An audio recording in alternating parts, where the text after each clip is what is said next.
ԱՄՆ-ի եւ Իրանի հակասությունն առաջին հերթին վերաբերում է միջուկային զենքի ստեղծման խնդրին։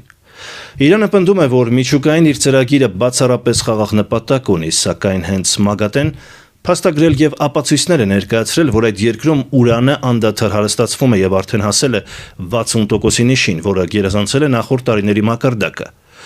Այստեղ ահա Իրանի իշխանություններն իրականում անկեղծ չեն։ Եթե չասենք գիտակցված մոլորեցնում են, քանի որ ընդունված է, որ խաղաղ միջուկային էներգետիկայի համար բավարար է 5% ուրանի հարստացումը։ Մինչև 20% կարելի է հարստացնել գիտահետազոտական նպատակներով, բայց արդեն 20%-ից ավելի դեպքում կա միջուկային զենքի ստեղծման մտադրություն։ Գերազոր միջուկային զենք ստեղծելու համար ուրանը հարստացվում է մինչև 90%, 60%-ն արդեն վտանգավոր շեմ է համարվում։ Իրանը միակ ոչ միջուկային պետությունն է, որ ուրանը հարստացնում է այնպիսի մակարդակների, որոնք լուրջ մտահոգություններ են առաջացնում զենքի պոտենցիալ ստեղծման վերաբերյալ։ Այս մասին ասվում է հենց ՄԱԿ-ի մարտի 3-ին հրապարակած մամուլի հաղորդագրության մեջ։ Մինչդեռ Իրանի հոգևոր առաջնորդը համառում է եւ բառացիորեն շեշտում, որ խնդիրը միայն միջուկային ծրագիրը չէ։ Մեջբերում եմ.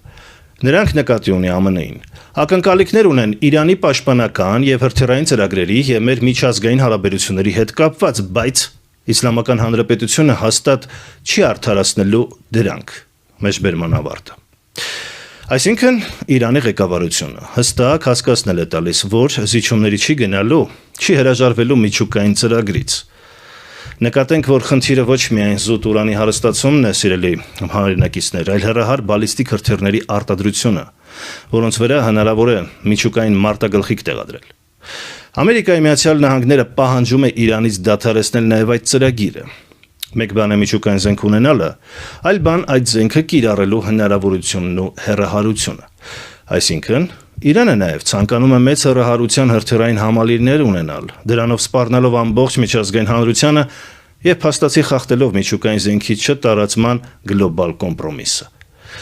Իսկ դա բերելու է բնականաբար ուժերի բալանսի փոփոխությանը ոչ միայն տարածաշրջանում, այլև ամբողջ աշխարհում։ Դա կբերի նոր ճգնաժամերի։ Այս պայմաններում հարց է առաջանում, թե սեփական երկիրը նոր պատերազմի առջև կանգնեցնելով ինչ խնդիր են ուզում լուծել Իրանի իշխանությունները։ Սա հասկանալու համար մենք պետք է հասկանանք Իրանի ամբիցիաները։